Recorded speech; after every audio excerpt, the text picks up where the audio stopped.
This space is completely uncensored. Your voice is going to be completely unedited. Are you sure about this? Me, unfiltered. This is no longer a safe space. There has been an overt censorship of women's health terminology, of our anatomy, of anything to do with your reproductive or hormonal health. When they're banning words like shadow banning and suppressing words like woman and endometriosis and uterus and pregnancy and menopause, these are not controversial terminologies. That is total and utter bullshit. It feels like women have gotten too powerful and now they're saying, actually, no. If that offends you, get the fuck out. It's 2026. Like, honestly, grow up. It's not vulgarity that's stopping this, it's ignorance. Your voice has been censored. Your ads have been censored. And why is that? There's a lot of reasons.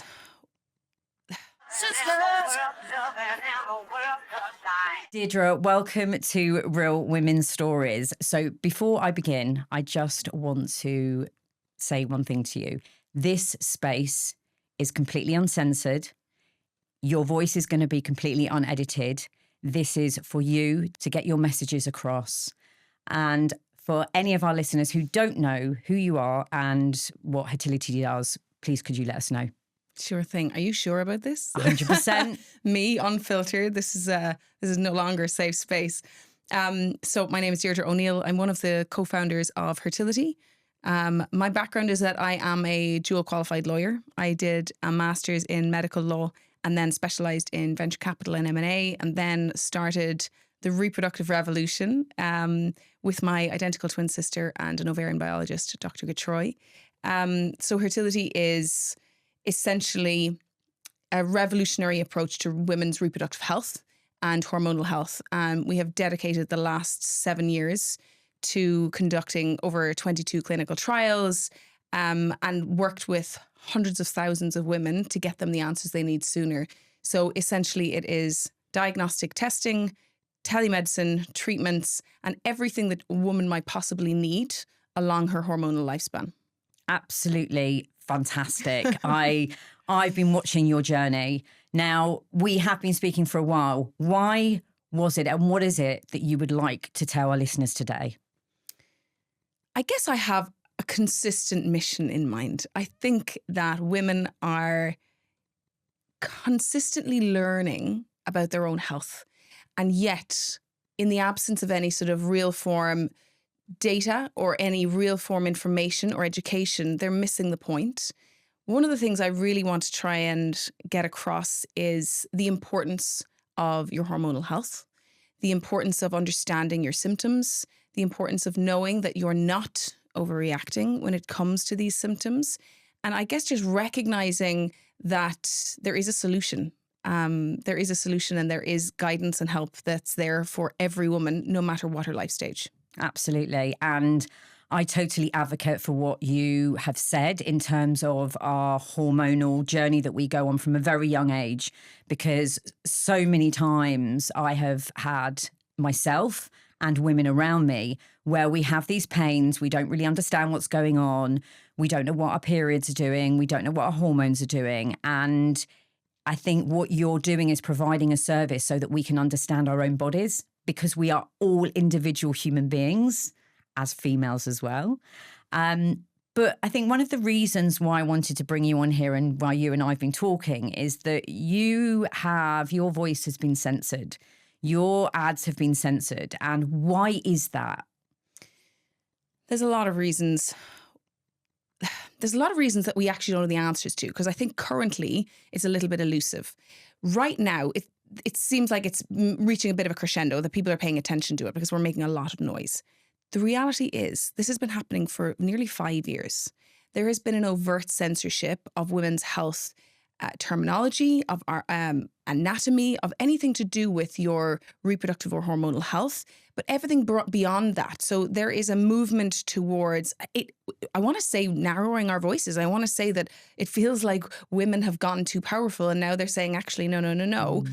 there's a fascinating and enraging photograph of the Women's Health Committee in the White House, where they're building together the initiatives for women's health in the USA. And the room is entirely full of white, middle-aged and old men. So there's something that has to change when it comes to the fact that our voices are not only being reduced, suppressed, deleted, but also that the governing bodies that dictate the policies and the laws that shape the advocacy that we need are guided by men who are completely different to us, who have completely altering and different perspectives, and oftentimes really controversial ones. So there's some parts of it that I think are governed by the highest of political forces, and then there's other which are arguably higher or stronger than political forces, which is big tech. I don't understand their motives, because in my mind, women's health and women are a huge economic powerhouse that have the ability to drive trillions in revenue. And so the initiatives for them to be able to shut us down and lock us down, they don't actually make sense to me. There's kind of an example that I put in my mind is that there's one of the driving forces I think that has pushed this, particularly with the likes of Meta or Google, is that Flow Health, which is a period tracking app. And maybe I'll get some sort of boo-hoo for naming it, but Flow Health is a period tracking app, and they sold women's data. And everyone got a real bad nasty gram from the big forces, and they got huge fines. So Flow got fined, Meta got fined, Google got fined. All of these people who were implicit and complicit in this sharing of data of women's very personal period and health data, they shared it out and they all got a fine. And so they decided to basically say, right, we don't want to deal with any women's health. We don't want to deal with any women's issues. We're going to shut the whole thing down. And it's like someone said, ooh, someone had a bad glass of water, so let's shut the whole waterway down. Let's block it all down without thinking of the ramifications. And that's genuinely what it feels like when you're having conversations with these organizations. Because I've knocked on a lot of doors and I've kicked a couple down. And I think that the reality is no one actually knows. You constantly get told like, oh, this isn't my area, this isn't my remit, this is more senior, this isn't a policy I deal with, that's a different team. There's so much obfuscation around all of these issues that then you just get kicked from pillar to post. So the reality is I don't know why it's happening. I don't know what the incentive is, because it surely cannot be a financial one when they stand to make money from allowing women's companies and brands to be able to advertise. But when they're banning words like shadow banning and suppressing words like woman and endometriosis and uterus and pregnancy and menopause, like these are not controversial terminologies. This is the exact facets that allow us to bring life into this world. The reason they are here is because of a uterus, a womb, a vulva, all of these things. It's not vulgarity that's stopping this. It's ignorance. That sounds absolutely crazy. And I wasn't actually aware of the backstory behind that, because from when I did some research, it just said that they were protecting their viewers or listeners of explicit information, which is completely. Because if a man opens up his Instagram or his Facebook, he'll be fed some pretty explicit stuff. You can get one tap and you're into someone's OnlyFans, and so the reality is that women's bodies are only blocked if they're not sexually explicit. The reality is if you put anatomy forward, they deem that as being explicit. But if you put a woman in scantily clad clothing, gyrating or bending over something, oh no, that's fine. That gets the viewers going. So the reality is that is total and utter bullshit. Yeah. That they're saying that it's explicit. But how is a condition explicit? And it's either explicit or it is too political. And that's one of the ones that we've heard is that you're restricted so much in your storytelling and your ability to actually talk about conditions, let alone talking about your product. Like, heaven forbid you should be able to talk about the solution that so many people need. But they actually block and so much and say that it is too political. And that's the thing that completely blows my mind, is that conditions that impact 1 in 10 or 1 in 3 that are so prevalent are deemed to be too political. I don't understand that. If you want to hear more conversations and more debates just like this one, then hit the follow or subscribe button so you can easily find another episode. If I hadn't seen Fertility on LinkedIn, I would not have had the help that I did for my daughter, which we'll talk about in a little bit. So for me, I think it's absolutely ludicrous. I completely agree with everything you're saying. Do you feel, though, and I'm just going to use an analogy because some people might be listening to this and thinking, okay, well, if I'm at work and I'm scrolling at lunchtime and I'm looking at LinkedIn or whatever social media platform it is, and all of a sudden a vagina or the word vagina comes up, do you feel that that could make somebody feel uncomfortable in an office environment? And I'll give you an example. So this when is I'm where watching, they've got you. This is where you are already gaslit to believing that this is. Firstly, vagina is not a dirty word. Yeah, it is deemed to be so because it has been overly sexualized to the point where it's now, oof, is that smutty? Is it slutty? Is it a bad word? Like, no, it is not. And the point is, if it related solely to words like vagina, I would say, fair enough. You don't know who's going to open it up. But when it is words like endometriosis, which is a devastating condition, how is that offensive? In actual fact, it's the contrary. Not being able to provide someone with access to information to make them feel that their symptoms are real and valid and that they deserve appropriate medical health care, that's more inappropriate. That's what people should be feeling uncomfortable about. And also, it's not like brands are showing full frontal vulvas. It's not like they're, I mean, we probably could, but like, it's not like people are going out there and making content that is offensive because we're already muzzled so much that everything is sanitized to the point where it's almost unrecognizable. Where the amount of times people say, I don't actually know what fertility does, is because we can't actually talk about it, in an overt way. That's the real problem. Okay. And if I'm sitting over dinner watching a TV advert, it just comes to mind again where there's a sanitary towel. Like my husband will comment and say, oh, I don't really need to see this sanitary towel with this red liquid being poured all over it. Yeah. But that's not what you're doing. It's not what we're doing.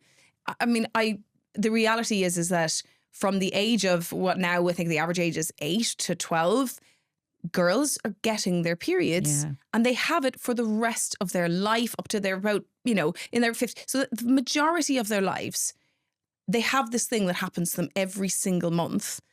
If that offends you, get the fuck out. It's 2026. Like, honestly, grow up. The idea that we could be offended by a natural bodily occurrence, and fine, that's not what we're doing. But that's where I take such issue is if that's offensive from the very beginning, what are you teaching your daughters? Are you teaching her that she's disgusting, that she's inappropriate, that I don't want to see that part of you, even if that part of her lies on the bathroom floor every single month and has her in devastation, even if it disrupts her schooling, her career, her academic abilities? How is it that turning a blind eye and saying ew is an okay response? Yeah. I mean, everything that you have said, I see with my kids. Yeah. My kids have been lying on the bathroom floor crying and not being able to go to college or go to school, go to work, problems with their back. Sky's here today with a water bottle because she's getting her period and she obviously wanted to feel comfortable. She's having sweat attacks because her hormones are completely out of control. And I think you're completely correct in saying this because husbands and fathers need to accept it too because there are two parents in the relationship, mum and dad, and we all have bodily functions. And even if you don't have children, there are two people in a relationship. Yes. So if you don't understand your partner, then you're going to fight. You're going to fall out. You're not going to be as in sync as you possibly could be. I think it's fundamentally important that couples sync up, know when your partner is going to be exhausted, know when her bodily functions mean that she doesn't have the threshold that she normally has, which is super high, that she's, that she's a little bit more fragile or that she's a little bit more emotional or that she's fiery as fuck. Like, know that, recognize that because it will work with you. Yeah. Do you do any work with men? So what are you doing in terms of, I know that you're working with the corporates and pushing your programs through the corporates. Yeah. Explain a little bit about that for us. So I, as a lawyer, worked 16, 17-hour days, and I felt that there was such a gap in terms of the availability of real benefits for women. You know, the recognition of having a private medical insurance that doesn't actually cater for women. It doesn't cater for, it's such a reactive environment. It's so reactive to illness, not proactive to wellness. And in that environment, albeit that I have, you know, an ostensibly healthy reproductive system, that level of stress and sleep deprivation on a consistent basis, it impacts you. And I kind of couldn't help but feel like I'm not the only person who's going through this life calculation to say, okay, I've worked really hard. I've gotten a master's. I've qualified in 2 jurisdictions. I've done all this stuff. Now, is there an okay time for me to take the foot off the pedal? Is there when do I do that? When do I sort of balance it out? And there isn't an answer. And I'm not the only one who's asking that question. Every single woman is, whether or not they're having children. So the reality for me is that this needs to be available. And I guess this is actually my single message to all women, that Hertility's diagnostic testing and onward services are something that every single woman should do. At every single life stage, there should be annual testing. You should absolutely know. You should become fertility fluent, and you should absolutely know where your hormones are, because your hormones are the thing that govern how you feel. They govern how you look. So women are spending hundreds of thousands on makeup and hair, and the thing that is impacting their skin and their hair and their muscle mass and their body and their reactions is their hormones. So I think the underlying message I have for all women is about taking that sort of reproductive autonomy to check in on your health. And the reason why I wanted to bring it into workplaces is because of that overt stress that can be upon a woman in the workplace, because you're expected to be the boss, the breadwinner, the baby maker, because you're expected to show up, look great, look sharp, irrespective of how you are feeling or what pain you're going through, or whether you've had baby loss, or whether you're trying to conceive, or whether you're going through IVF. Those are the things that a workplace should really cater for. And I think that it's the real passion I have is to try and get workplaces to recognize that they're spending so much money on nonsensical things when the cost of not dealing with reproductive healthcare within the workplace is so inordinate. So we built a reproductive impact calculator for workplaces to be able to say, okay, how many people do work for here? What's the age demographic? What are they, how many are male to female? And it shows, it literally calculates, we built it with like BCG, so it's robust. It calculates what the actual loss for that company is, a monetary loss for that company. And the reason we needed to do a monetary loss is because everyone recognizes the importance of this.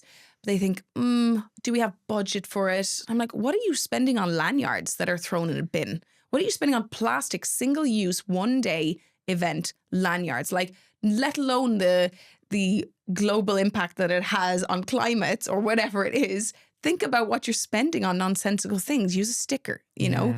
And so within the workplace, I think it's really important not just to provide the ability for testing, but also education. So we provide, within workplaces, we provide CPD educational seminars, plus our diagnostic testing, plus follow-on services. So consultations with gynecologists, consultations with fertility advisors, with menopause experts, anything that someone might need, we've thought of, because it's one of the things that we prided ourselves on being, is that no one should be left with results that they don't know what to do with next. So that's kind of the key within workplaces, is to provide that as a benefit. If you are enjoying this episode, remember to hit the like button, which will help more people discover it. I think it's absolutely phenomenal what you're doing. And the way that you explain it, we all talk about ROI and, that's exactly what you've done. You've actually turned around and gone, look at how much you're spending and wasting on things that don't matter. Yeah. Like actually what's important to our community of women and in the workplace, because women should have a right to be in the workplace. Yeah. And I think that as now being 50 years old. No, I know. Get out. So I know, but I know the hormone changes I went through, and I didn't, I recognised it was only due to COVID that I realised that I was perimenopausal. Yeah. I didn't even know that, because my mum had always said that she'd never gone through the menopause, and I had the worst time, and I really had to go and find that help myself. Yeah. And I think the work that you're doing not only helps middle-aged women, but helps the younger generation. I surrounded myself when I was in the commercial property world. I had a lot of young women working on reception. Yeah. And a lot of the times they would have to have time off work. And I think from my knowledge of watching Fertility and reading all your social media posts and speaking to those particular members of staff, we realized that they needed to have a different kind of schedule and a plan for them. Yeah. So we were putting things in place. Now, what it suggests to me that you're doing is that you're actually going in there and saying to the employer, these women are not lying, because that's also what happens. Oh, if somebody's constantly taking the time off work, instantly the employer goes, well, she's just pulling a fast one. She's just pulling something on. But actually what you're doing is you're saying to the employer, no, these women genuinely have hormone issues that they're going through, and they should have some kind of flexible working opportunity where they can still come to work, they can still show up. Yeah. But on the days where they are on the bathroom floor and cannot pick themselves up off the floor, that they should be allowed to have those days. And that's one side of it. So that's the symptom side. That's the condition side, where so we can diagnose over 18 conditions within 1 week with 99% accuracy. So that's groundbreaking because some of those conditions take on average 9 years to be diagnosed. So reducing the diagnosis time from 9 years to 6 days is pretty groundbreaking for someone, because they get the appropriate care sooner. The exacerbation of symptoms can be reduced. It has a huge consequence. But if you take the symptoms aside and you go for the fertility side, for one, the cost of not dealing with fertility or a low egg reserve or some information that relates to your reproductive health that you can get in front of sooner is way bigger. So the idea that you could prospectively say, I'm going to check in on my hormones and I'm going to check and see where I am, where my ovarian reserve is. The reality is everyone is looking a lot younger than they look. So like everyone feels like they should be younger. Like 30 is the new, everything is the new black, I was going to say. But everyone is kind of in the YOLO phase. And the reality is 88% of your egg reserve is gone by the age of 30. And yet at 30, now everyone's like, I'm just a baby. I'm just living my life. And that's brilliant. You should. Yeah. But know what your reproductive confines are. That's what we're trying to say to people, is that you should work within what you have. And if the reality is that what's your life choice? Do you want to check in and say, okay, I know how long I have left. You can't exactly say that, but I know ballpark where I'm at. Like, do I have the egg reserve that's appropriate for my age, or is it much lower, or is it higher if I got a condition? The thing that we see time and time again is that people will check in because they're just curious, or because they have hormonal acne, and they'll discover that in actual fact they have the egg reserve of someone who is 10 years older than them, or that they have an incredibly low egg reserve, or that they're in primary ovarian insufficiency, which is early menopause. And that is a wake-up call to say, okay, you found out some information that you now can do something with. If you had done the traditional route and just wait and see, you would never have had any real choice but to adopt or to go a different route. Instead, you're given the opportunity to be able to do something. And I think that that's the real key, is to be able to say to people, surely it is better to be proactive about your reproductive health, to be proactive about checking in, instead of saying, like the workplaces currently say, it's almost like they say, well, we'll allow you have chemotherapy. Chemotherapy is on your insurance, but we won't let you screen you for cancers. And that's the real problem, is it's so reactive. It's like, no, I'd rather never have chemotherapy, actually. I'd rather know way earlier. And it's the same with our reproductive health. I'd rather know way earlier than a company say to me, it's fine, we'll pay for you to have IVF. IVF should be avoided at all costs. Yeah. It shouldn't be something that's seen as a benefit. It should be the slogan is, we'll pay for you to avoid IVF, not have it. Absolutely. I just, I'm blown away just by the knowledge and the amount of information that you're sharing with us. And I think it's so important. A lot of my listeners are probably around the ages of like 40 years old, but they've got kids as well. And I think it's really important to start this off. And, the reason why you and I really are connected was I reached out to you, I think it was about a year ago. I'd obviously been seeing you grow on LinkedIn, as I said before. And it kind of hit a point I can't remember, we're now in 2026, the summer of 2025, it was the end. And we'd exchanged some emails.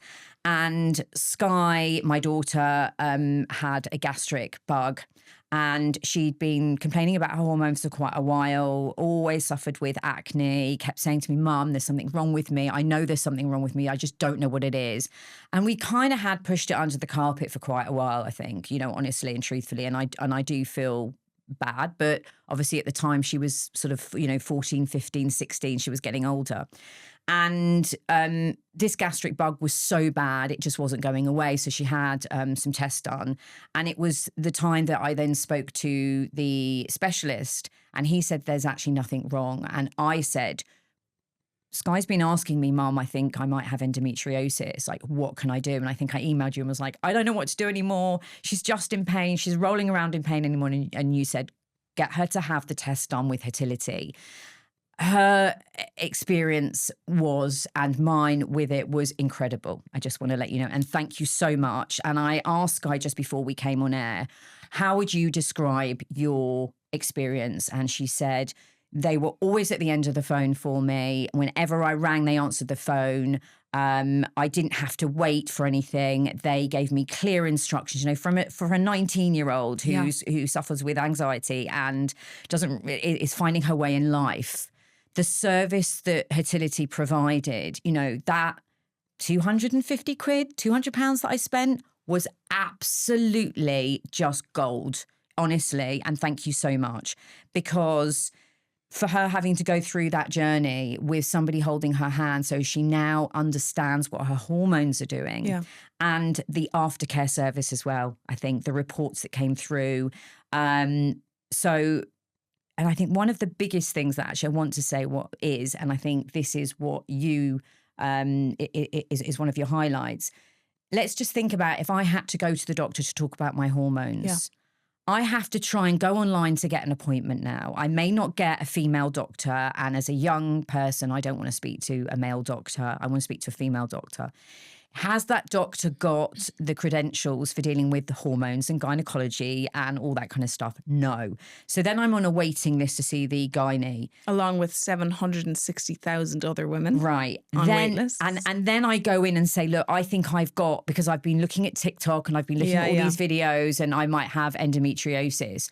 Well, why do you, well, you're just looking at social media. Yeah. So then I have to wait to be tested to see whether or not actually I've even got signs of endo, so that anybody can believe me or what my hormones are doing. So the speed, as you said, literally has given us as a family now that time for us now to go to a gynecologist and say, these are the results we've got. Yeah. We would like some informative information as to actually whether or not she has endometriosis and how bad it is, and is it attached to her bowel, which is what we thought it could potentially be because of all the bowel problems she was getting. Now, we would just be still sitting here waiting. She would be having her mental health crisis because it's like, Mom, I don't know what's going on. At least she has that information now, which puts her mind at rest. Yes, there is something wrong with me. Yeah. I have high testosterone. Yeah. I potentially might have PCOS, and I potentially might have endometriosis. I think what you have described is the problem that exists throughout the healthcare system here. It is one of the things that I am so frustrated by and driven by. Thank you for saying all of that. That is such a reassuring endorsement of everything we're doing, and I really do appreciate that. I think the bits of feedback that we get are the thing that power us through, the late nights, the relentlessness of it all. It's it's one of the things that I always think about, the impact that it has on the end user and on people. And it's funny that you say that about just sort of even being taken seriously. It's that main thing, the main driver is that we're not taken seriously. We're consistently gaslit. We're consistently told as part of being a woman. It's consistently this medical default to downgrade symptoms, and getting solutions from your mental health perspective. Your mental health and your menstrual health are inextricably linked. It is as important for your mental health to be validated and told, yes, this is something. You're not crazy. You're not hormonal. You're not just a girl. You're not just, that is so vital to be able to help you understand and to navigate then where you go next. A lot of these conditions are metabolic conditions, so they're heavily impacted by what you eat. So, we'll provide nutritionists to help you have a to kind of navigate that. And it's so important to be able to get that kind of solution correct. From my perspective, I'm frustrated by the healthcare system here for many reasons. The current state of play is, as you say, people go to their GP, and it's a system I don't think I'll ever understand, because in almost every other jurisdiction in the world, people are willing to pay for a professional's time. This is someone who's gone to school and to college and studied really hard to be a professional in an area that they cannot mess up. And here, people would rather wait and get sicker and wait on a wait list than pay to go and deal with something quickly. That's something that I find so baffling. And it's something that I find I'm frustrated with the UK system here, because the current system is, I think, negligent. It dismisses women in a way that is ridiculous. Women's healthcare wasn't even introduced as a specialist GP training. Women were not trained in women's health until September 2024. So it's, like an 18-month window that they've actually even been told that they need to specialize in 50% of their patients. And I think that is one frustration. But the other is that the default guidelines that say you aren't going to be sent for any tests unless you have been actively trying to conceive for 2 years, or in some boroughs for 1 year, that you have to have had multiple miscarriages.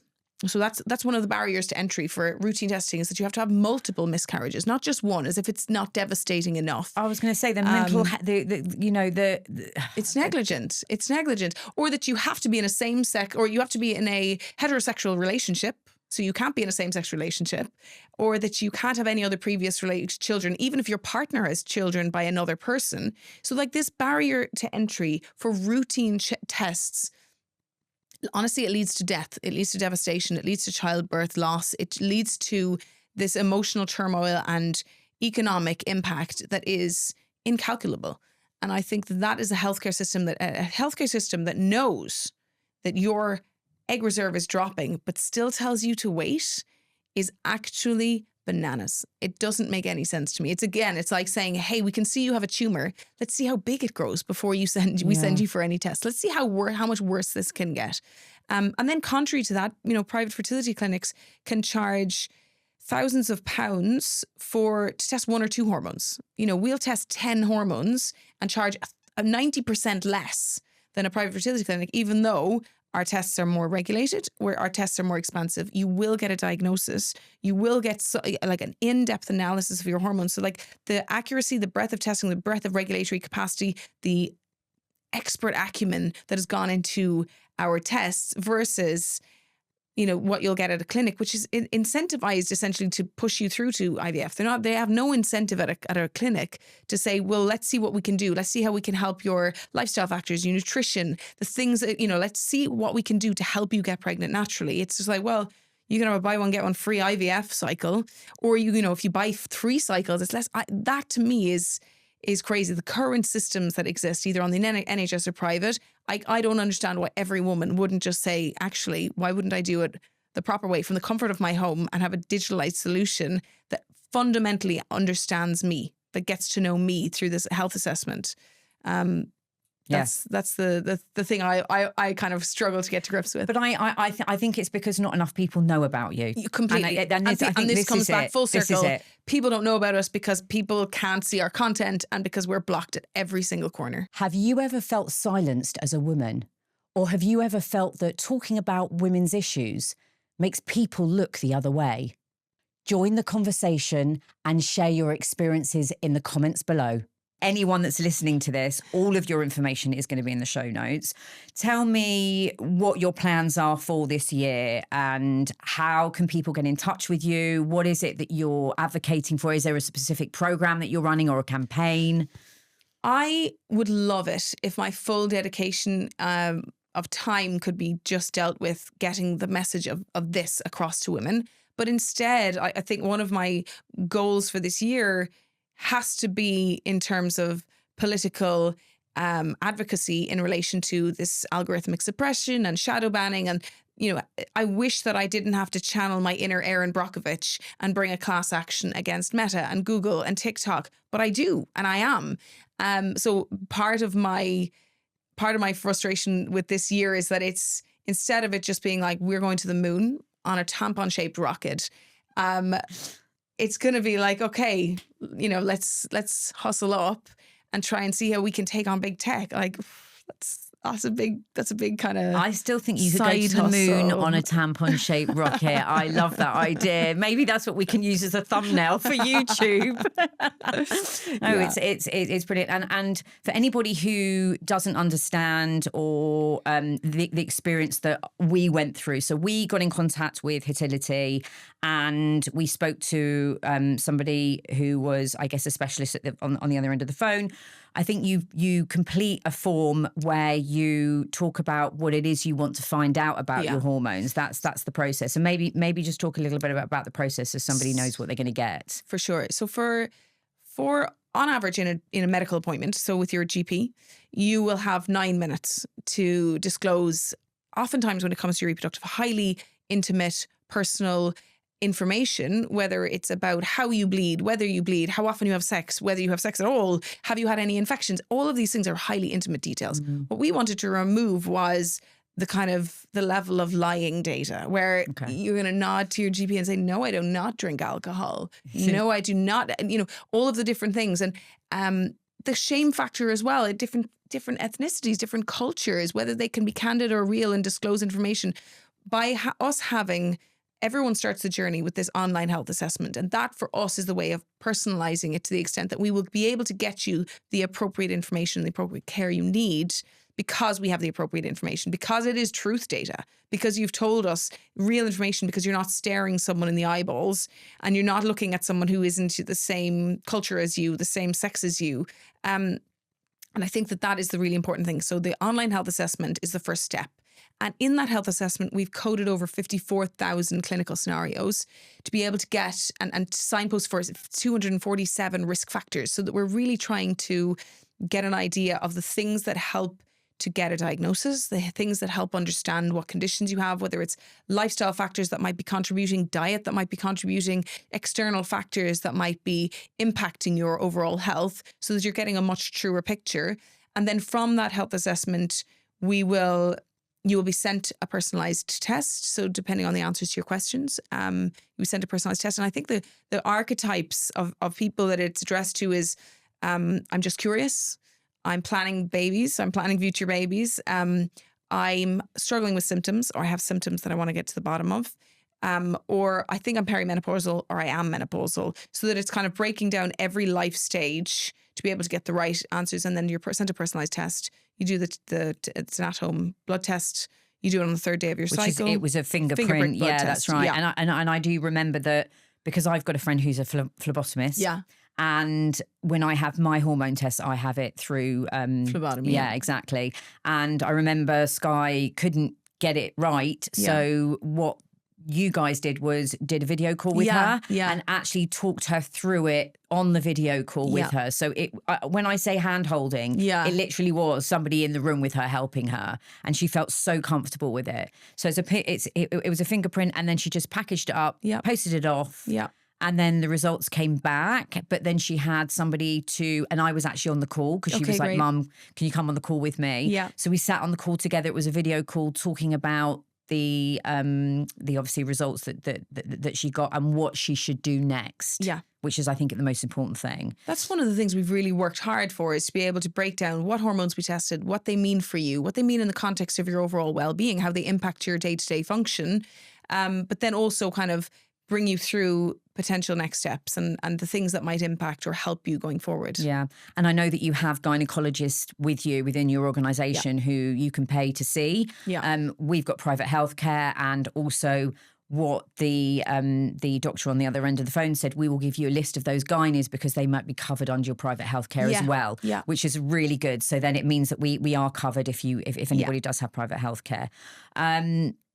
If there was a lady, a woman, young girl, mum like me listening to this, what question would you want her to be able to ask you?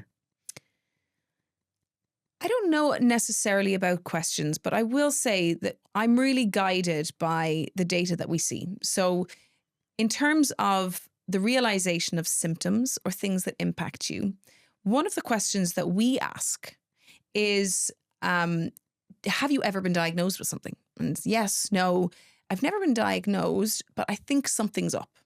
In 86%, bearing in mind, this is over 1 million women, in 86% of the time, when a woman says, I just think something's up, they're right. So they have a diagnosable condition or they have a hormone out of range. And I think that the realization that this isn't made up, that this is a real symptom, that this is a hormone that's out of balance, is something that might help advocate people or make people say, actually, I should do something about this. I think the reality I would put to a woman is to say that your endocrine system or your hormonal system is like an orchestra. And if there's one bum note in a 100-piece orchestra, you're going to hear it. And similarly with your endocrine system, if there's one hormone out of range, you're going to feel it. And you're going to feel it in some sort of symptom, whether it's fatigue, anxiety, hair loss, weight gain, weight loss. It's all of these different facets. So as women, we are conditioned to kind of believe that that's normal. Like you're fatter because you had too many mince pies at Christmas, or you are tired because you stayed up doom scrolling, or you can always attribute the symptoms that you have, which are quite insidious and quite common. You can attribute it to something else, but actually to say maybe there might be something more going on and you should look under the hood of the bonnet. Yeah. And I think that's exactly what we did with Sky. And, you know, that's the reason why you're here. So I just want to say thank you so much. Is there anything that you would like to leave the listeners with? Remember, this is your space, unedited. You can say exactly what you want right now. Probably swore too many times there, because as soon as you said this is my space, I was like, okay, fuck it. I would love if as many women as possible. Sometimes people look at Hertility and think, oh, you're a huge company. And I'm like, no, we're not. We're a tiny company and we're constantly being squashed down. And I would love it if more women helped us to advocate, whether it's by becoming an affiliate or becoming sort of what we call a reproductive revolutionary, or supported us in terms of the posts that we make. Every little bit helps. And I think especially when you have the level of algorithmic suppression, supporting and commenting and resharing and helping I say do your sisters a solid, help share it, because we do need that help. I wish we didn't. I wish every single woman needs this, and yet we're struggling to reach the women who do need it. So I would kind of put it as a call to action to say, every voice matters. Any bit of advocacy, whether you're talking about us in the pub or in the hair salon, talk about us, talk about the things that we can do, tell someone about it, because they may get a solution, they may get a diagnosis that may prevent infertility in a way that they didn't think they could be prevented. And that's really important. I think the more fertility hatchlings that are born as a result of women talking, the better. And that's one of the things that I love hearing about, is the impact, because we've had people coming saying fertility is the reason I'm holding my baby right now. And that is like, okay, great. But also conversely, women who said, God, I wish I had fertility. I went through, 14 rounds of IVF, or I suffered 5 baby losses, or I just never knew that this is something I had to do within a limited time. So just never underestimate that people might need to hear what we have to say. Amazing. So can I ask you a question? Yeah. Can I wear a vulva strapped to me and meet you in King's Cross Station so we can do a little PR moment together? 100%. I'm down for it. I brought you a t-shirt. So. Absolutely. That's the way that I will advocate, and I will wholeheartedly support you guys wherever I can. And I hope this message just gets shared with as many women and men as possible. Yeah. So thank you so much for coming on to Real Women's Stories. Thank you.